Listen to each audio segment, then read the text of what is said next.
আমরা গত 17 বছরের তুলনায় এবারে গতকাল যে নির্বাচন হয়েছে সেই নির্বাচন সুষ্ঠু নিরপেক্ষ হয়েছে।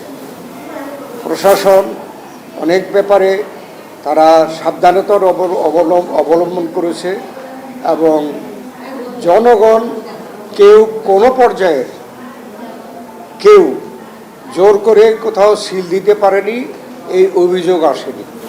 যেগুলো আগে অভিযোগ ছিল, দিনের ভোট রাত্রে দিয়ে দিছে, এরকম অভিযোগ এবার আসেনি।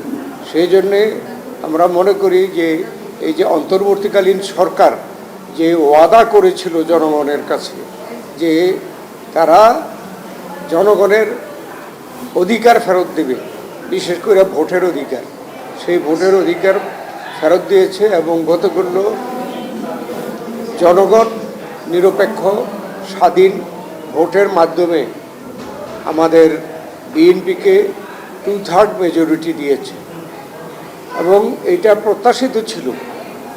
আমরা এই বাংলাদেশে জনগণের কাছে জনপ্রিয় দল হিসাবে আমরা আগের থেকে প্রতিষ্ঠিত।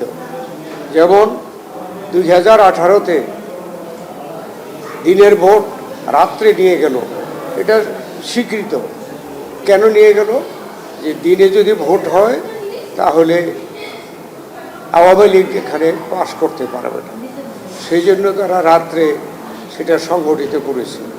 স্বাস্থ্যকর হালিম রাঁধুনি হালিম, হালিম হোক রাঁধুনি হালিম।